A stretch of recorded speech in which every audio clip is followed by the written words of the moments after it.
최강 스카이학원과 함께하는 최강 입시 연구소. 안녕하세요, 김 소장입니다. 네, 안녕하세요, 한원영입니다. 오늘 이제 그것이 알고 싶다 예비 고3 편, 어떻게 보면 이제 마지막 내용이잖아요. 네. 저희가 앞에서 이제 수시와 관련된 내용, 정시와 관련된 내용을 얘기를 하면서 네.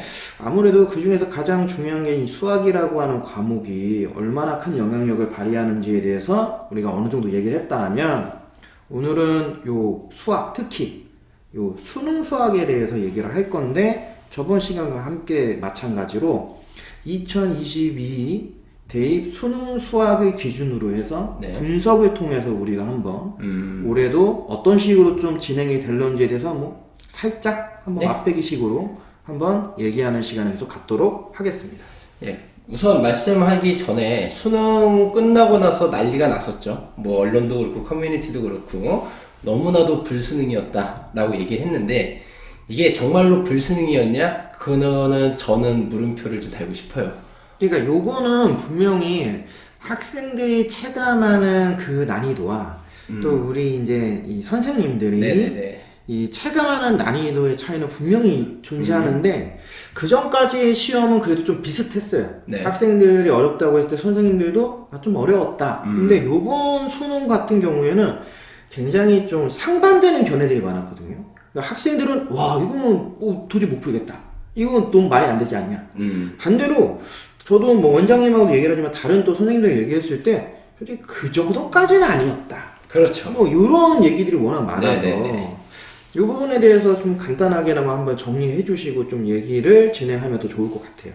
그러면 우선 결과부터 좀 말씀을 드릴게요. 그렇게 상반되게 된 이유는 완전히 기존 패턴과 이번 수능은 달라졌기 때문이에요. 그것 때문에 학생들은 굉장히 어려웠고, 저희 같은 수학을 전문으로 하는 사람들은 이것 좀 할만한데? 라고 해서 갈렸죠, 의견이. 그러면 왜 그렇게 되는지 한번 좀 자세하게 말씀을 드리도록 할게요, 지금부터. 우선은 저희 수학, 수능, 단원별 출제 문항을 한번 쭉 이렇게 분석을 한번 해봤어요. 이게 이제 저희 수능 과목에서 배우는 단원들인데, 수원, 수투, 그 다음에 선택 과목이라고 할 수 있는 확률과 통계, 미분, 적분, 기하. 그냥 쭉 보시면 이거 한번 말씀드릴게요. 모든 단원 정말 골고루 배포를 했다, 문제가. 그래서 이런 학생들이 간혹 있어요. 자기는 너무 삼각함수가 어려워, 그래서 그 단원을 포기하고 그냥 다른 과목에 저는 공부할 거예요 라고 얘기를 하는 학생들도 있는데, 그러면 점수가 100점 만점이 아니라 그 해당하는 점수만큼 까이기 때문에 절대로 포기하지 말고 무조건 단원 다 해야 된다 라는 거 보여드리려고 요거 한번 제가 정리해 본 거고요. 그러니까 요것도 간단하게 말씀을 드리면, 소위 그전 수능까지는 소위 얘기하는 이 버리는 단원들이 있었어요. 가끔 있었죠. 네. 근데 이제 요번 수능, 그리고 앞으로의 수능은 솔직히 이제 좀 그게 매우 힘들다. 그렇죠. 뭐 요렇게 이제 우리가 네. 좀 이해를 하면 좋을 것 같고. 네. 이게 문제예요. 여기서부터 이제 시작을 할 건데, 자, 이번 난이도 특징을 한번 제가 비슷하게 한번 분석을 해봤는데, 공통 과목하고 선택 과목이 있잖아요. 그러니까 기존과 2점짜리는 비슷하게 나왔어요. 선택 과목도 그렇고. 근데 3점도 솔직히 비슷했어요. 근데 일부 난이도가 조금 높았다라는 거. 그 다음에 선택 과목은 당연히 비슷했고, 4점이 공통 과목에서 완전 변경이 됐어요. 이것 때문에 학생들이 뭐야? 선생님들은 뭐야? 이렇게 되는 거죠. 그리고 선택 과목에서는 비슷했는데 확통의 난이도가 조금 높을 수밖에 없었던 게, 기존에는 확통이 이제 인문계 계열 학생들을 하다 보니까 조금 난이도가 낮았다면, 이제는 통합형으로 바뀌다 보니까 확통이 난이도가 낮아버리면 너무 형평성이 어긋나기 때문에 상대적으로 확통이 미적, 기하의 수준에 맞추기 위해서 난이도가 높아졌다는 거. 그러면 저는 요거에 대해서 조금 자세하게 말씀드릴게요. 4점. 공통과목 4점. 이 문제도 많고 말도 많고 탈도 많았던 이 4점인데, 이 공통과목 4점으로 인해서 불수능이냐 평이했다라고 갈리는 거예요. 소위 얘기하는 이제 킬러 문항을 말씀하시는 거잖아요. 그렇죠. 네. 그러니까 그 이유는 뭐냐면, 일반 학생 같은 경우는 체감 난이도가 정말 높아졌어요. 소위 말해서 이 친구들은 불수능이라고 하고, 최상위권 친구들은 솔직히 수학을 가르치는 저희랑 실력이 거의 비슷하다고 보시면 돼요. 이 친구들은 평이했다. 그러니까 여기서 얘기한 최상위권은 기본적으로 모의고사를 봐도 1등급 대. 그렇죠. 수능 1등, 수학 수능 1등급 대에 있는 친구들을 기준으로 한다는 그렇죠. 점. 네. 그러니까는 어쩌다 한번 1등급이 아니라 그냥 쭉 1등급 맞는 친구들. 그 이유가 이거예요. 킬러 문항이 정말로 줄었고 대신에 중킬러 문항이 정말로 늘었어요. 그러니까 요게 문제예요. 그렇죠. 왜냐하면 기존 수능에서는 아예 어렵거나 그렇죠. 그냥 아예 평이하거나 그렇죠. 이 두 가지 형태였고 그 어려운 문제를 다 접근이 가능하냐 일부만 가능하냐로 소위 얘기하는 불수능이냐 그렇죠. 뭐 물수능이냐 얘기를 했잖아요. 그런데 이번 수학에서 가장 큰 이 특징이 바로 요거죠. 상향 평준화되었다. 그러니까 문제의 수준은 확실히 전반적으로 높아졌는데 아주 어려운 문제는 없애버린. 그래서 제일 피본 등급이 어떤 등급이냐면 2등급 대 애들 기존. 그렇죠. 2등급, 3등급 네. 극초반 애들. 그 친구들이 정말로 피해를 많이 받고 대신에 계속 1등급 하던 친구들은 그냥 변수 없이 1등급이 나왔고. 소위 얘기하면 진짜 이번 수능 수학에서 극상위권 수학을 극상위권 친구들은 완전히 놀았어요. 예, 그 진짜 친구들은 놀면서 풀었다고 해도 표현해도 올해 수능이 이렇게 아름답고 이쁜 수능이 없는 그렇죠. 거야. 대신에 그거보다 한 단계 낮은 2등급하고 3등급 초반 네. 애들은 와 1번부터 진짜 얘네는 헬인 거고 완전히. 그렇죠. 그래서 걔네들이 갑자기 4등급 나오고 네. 5등급 나오는데 수두룩한 네. 상황이 일어난 거죠. 그러면 이제 앞으로 이렇게 변한다라고는 계속 말이 지금 나왔었어요. 네, 그리고 6월도 그렇고 9월도 그렇고 조금 달라지는 분위기가 연출이 된 건 사실인데 이렇게 달라질지는 몰랐죠. 그러면 이제 저희는 이거 달라지는 수능에 맞춰서 공부법을 달리해야 돼요. 그렇죠. 오늘 어떻게 보면 가장 키워드가 바로 지금부터 얘기할 이 학습 방법이 네. 어떻게 변화를 줘야 그렇죠. 되는가. 네. 아니, 물론 내년은 어떻게 될지 몰라요. 하지만 이 시스템이 이런 유형의 트렌드가 계속 지속된다라는 전제하에 제가 말씀을 드리자면 한번 비교를 좀 해봤어요.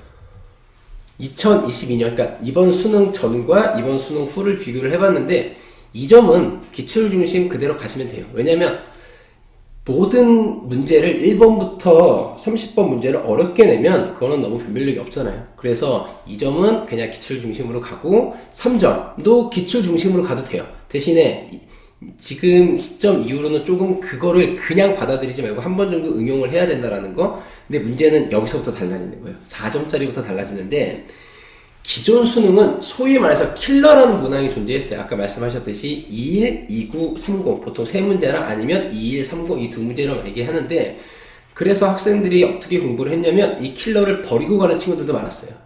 그래도 운이 좋으면 1이 나왔어. 아니면 이 두 개 버리고 4점짜리 뭐 실수로 한두 개 틀려도 2는 나왔으니까 2등급은 나왔으니까 그래서 그들은 어떻게 공부를 했냐면 기출 문제를 중심으로 해서 수학을 공부한 게 아니라 기출을 공부했어요. 그 기출을 어떻게 빨리 푸는 스킬을 배우고 어떻게 어떤 형태로 나왔던 건 어떻게 풀어야 되는지를 암기로 공부를 했던 친구들이에요. 그러니까 기존까지는 스킬과 암기가 통하는 수능. 근데 이 시점부터는 이제 그게 다 깨졌어요. 기존 기출 문제를 안 할 수는 없어요. 하긴 해야 돼요. 하지만 암기를 하지 말고 기억력으로 풀면 안 되고 이제는 정말로 문제 하나하나를 다 분석해서 사고력으로 스스로 풀려는 과정이 필요해요. 그러기 위해선 당연히 너무나 뻔한 얘기잖아요. 단원별 개념, 원리 정확하게 이해하는 과정이 필수인 거고 그 다음에 본인 스스로 문제를 해석하고 분석하는 능력을 키우자라는 거예요. 지금까지는 인강이나 학원 선생님들이 이런 문제 이렇게 이런 문제 이렇게 저런 문제 저렇게 해서 다 떠먹여 줬어요. 근데 이제는 그게 안 된다는 거죠. 암기할 수도 없고 스킬로 풀 수가 없으니까 본인이 정말로 수학 공부를 하셔야 돼요. 그리고 이제 또 달라진 게 기존에 일반 학생들이 접근할 수도 없었던 21, 29, 30의 난이도가 이제는 없어질 거예요 아마. 대신에 누구나 다 접근을 할 수 있으나 만만치 않은 문제들만 계속 포섭이 되겠죠. 어떻게 보면은 기존에 비해서 실수할 수 있는 문제들은 훨씬 더 많아질 가능성이 높아지는 맞아요. 거고 네. 아예 접근하냐 못하냐 이런 개념의 이제 문제는 없어진다는 거잖아요. 그러니까 접근은 다 할 수 있게끔 만들어 놨어 출제자들이. 근데 그거를 본인이 학원에서 배워준 그 암기력이 아니라 본인이 시험장에 가서 그거를 스스로 접근을 해야 된다는 거죠. 이거 이러다 학원 망하는 거 아닙니까? 그럴 수도 있을 것 같아요. 이거 떠밀어주는 것도 어떻게 보면 학원이 살아가는 어떤 생존의 한 방식이었는데 그렇죠.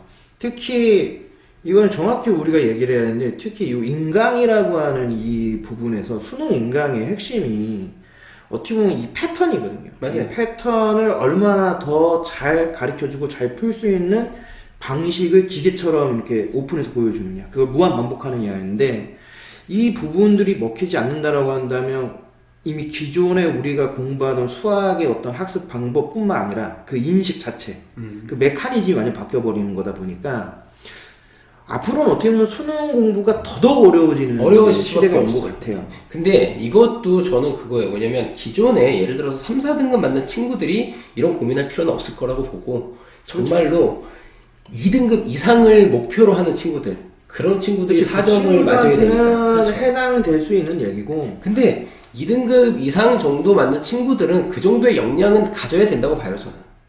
근데 솔직히 그 정도 역량이 안 되는데 2등급, 1등급 나온 애들이 많잖아. 기존까지는 가능했죠. 그게 패턴과 이걸 외우기만 하고 그렇죠. 있었으니까. 네, 이런 문제 이렇게 풀어, 저런 문제 저렇게 풀어. 그러니까 이런 이제는 식으로 했으니까. 진짜 수학을 진짜 해야 된다. 그렇죠. 진짜 소위 얘기하는 그 이전까지 그런 게 아니라. 그러니까 이전까지는 수능 수학을 했다면 이제는 수능을 빼고 진짜 수학을 해야 어떻게든지 점수가 올라갈 수 있다. 그래서 2022 수능을 기점으로 해서 수학은 좀 많이 바뀔 것 같아요. 그러면 여기서 이제 하나 궁금한 건, 그럼 원장님은 이제 앞으로 수능 수학 학습 방법을 어떤 식으로 좀 끌고 갈 계획이십니까? 우선은 레벨별로 일단 나눠야 되겠죠. 당연히. 그래서 하위권 친구들은 그 친구들의 뭐 스스로 문제를 해석하고 분석하는 능력은 없어요. 아직까지는. 아직은 없죠. 그렇기 때문에 그 친구들은 기출을 바탕으로 해서 문제 푸는 스킬이라기보다는 노하우가 스킬인가? 좀 다르겠죠. 네, 그래서 그거를 좀 알려주는 거고, 대신에 이제 등급이 높은 친구들은, 이 친구들은 저도 지금 되게 고민이에요. 이 친구들을 정말로 어떻게 해야, 이거는 저뿐만이 아니라 대부분의 수학 선생님들이 다 고민할 거예요. 왜냐면 학생들이 공부법이 바뀌어야 된다라는 건 저희도 가르치는 패턴이 바뀌어야 되고 방식이 바뀌어야 된다라는 거잖아요. 왜냐면 그 친구들도 수능이라는 목적으로 공부를 하는 친구들이고, 저희도 그 친구들이 수능에서 좋은 점수를 받기 위해서 수업을 하는 사람들이기 때문에, 그래서 이거는 하루아침에 제가 여기 오늘 저희 이렇게 바뀝니다 말 못해요. 왜냐면 저도 연구가 필요해요.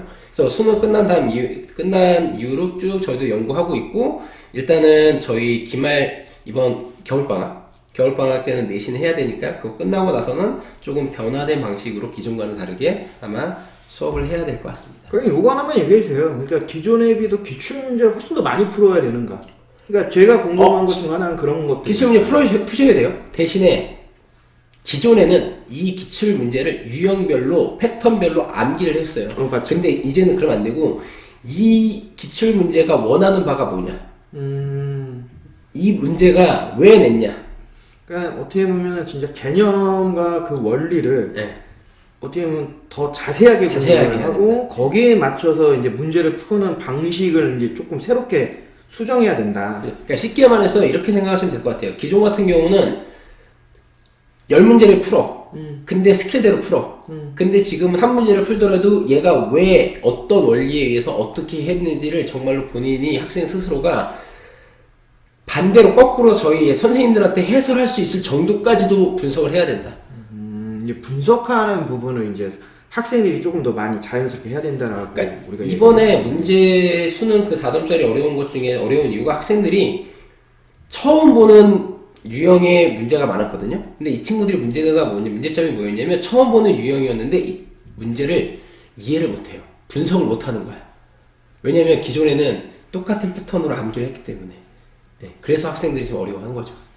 이런 부분에 대해서도 아무래도 또 최강 스카이에서도 또 이제 해결 방법을 찾아가고 또 진행해야죠. 그럼요. 저희도 그래서 수학과 선생님들끼리 계속 얘기하는 그 주제 중에 하나가 이 수능인데, 예, 그래서 계속 저희도 시대가 바뀌었으니 저희도 바뀌어야죠. 오늘 영상 자체가 또 우리 고3들을 위한 영상이니까. 그렇죠. 오늘은 정말 좀 고3 학생들이나 학부모님들이 조금 들으시면 좀 도움이 많이 되실 거예요. 자, 계속해서 얘기해 주세요. 그래서 트렌드가 바뀌었다.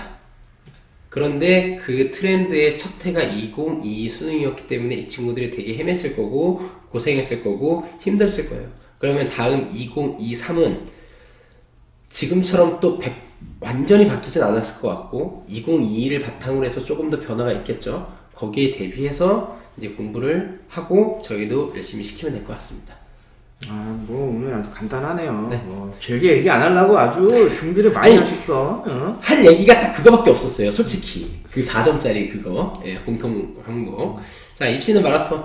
저희가 항상 주장하는 바죠. 오늘은 뭐 이 수능 수학에 대해서 저희 이 최강스카이 학원 이 고등부 수학 대표 강사이시자 원장님이신 저희 한 원장님의 이 수능 수학에 대한 분석 내용과 앞으로 좀 어떻게 준비해야 되는지에 대한 얘기를 좀 해보는 시간이었습니다.